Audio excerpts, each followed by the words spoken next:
Hey, financial analysis, chapter 17 in a nutshell here.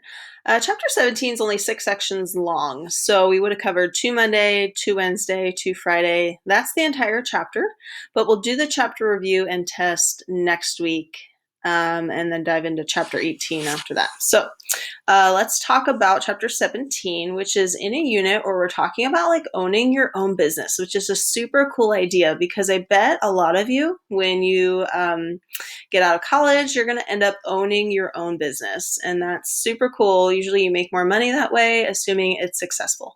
So let's talk in chapter 17 about some of the costs that you will incur in owning your own business. 17.1 is all about building rental. You might have a rent or a lease cost, which is basically what you have to pay in order to rent out a building to use on some sort of basis, whether it be 24/7 or month by month. Also, a lease is a more formal written agreement to agree to use a property. So teeny bit different, but basically the same kind of idea for renting and leasing.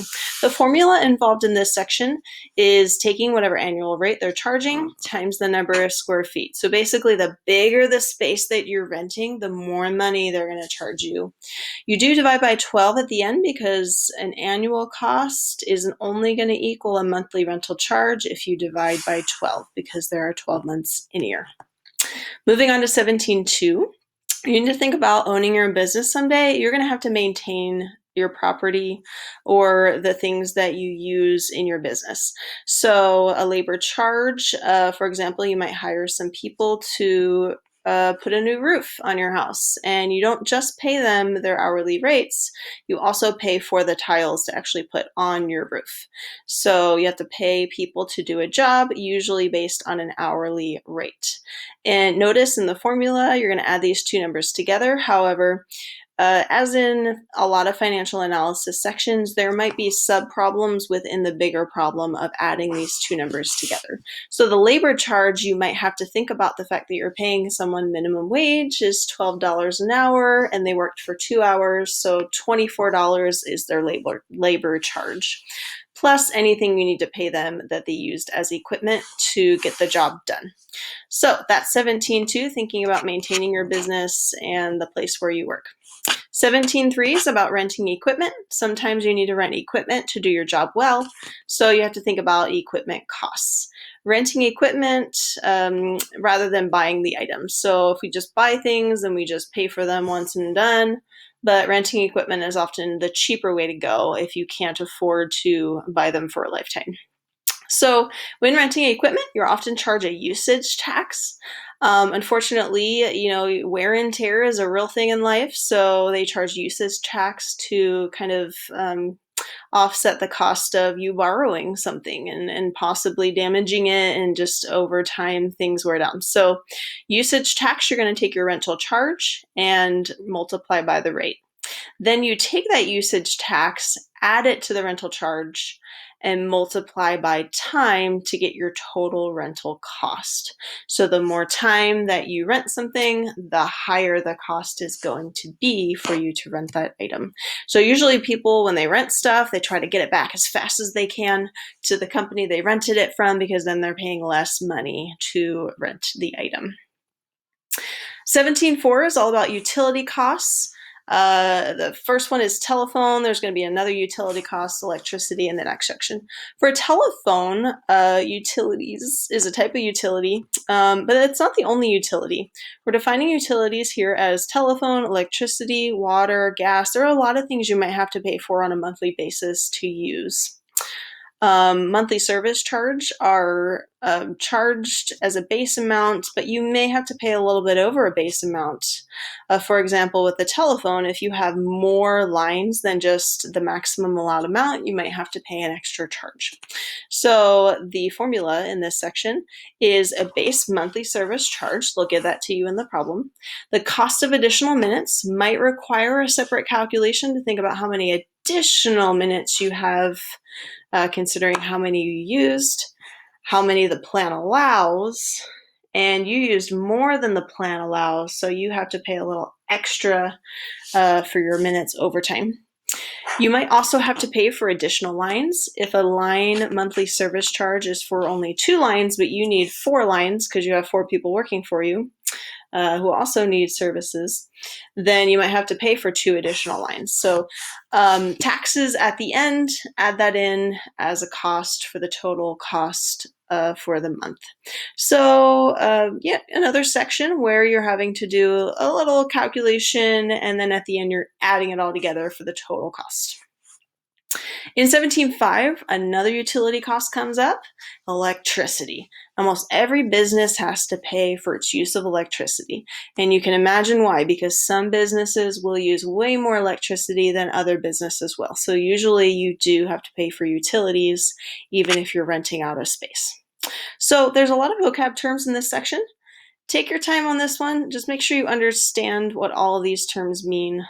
Customer charge is a baseline charge, but your demand charge is added on top of the customer charge because you have a peak load each month. That's like your maximum load you used. And so they charge you a little extra for that. An energy charge is a part of the electrical service, but it's based on how many kilowatt hours you use each month. So that's another charge added onto your cost for electricity. We already talked about peak load in another vocab term, but let's go back to it. It's the greatest number of kilowatt hours a business uses at one time, and that fits into the calculation for the demand charge. Kilowatts is equal to 1,000 watts. Kilo is 1,000. And kilowatts is just an easy energy unit that electrical companies use to show how much electricity you used. And there's also a fuel adjustment charge I'll have to add in because, you have an energy cost adjustment. It just sometimes has to do with taxes and stuff too. So there's a little bit more charge added in at the end. So basically with this formula, you're going to add everything together to get your total cost for the month. A few hits on this. The customer charge is typically just a number they give you in the problem. The demand charge, you're going to have to multiply the kilowatts by the amount per kilowatt. A demand charge, I just did that one. Energy charge, you're going to tier that out a little bit. Sometimes they have an amount for the first 1,000 kilowatts, but anything over that you're going to have to pay extra for. So make sure you follow the example problem in the book very carefully to calculate the tiers in the costs for the energy charge.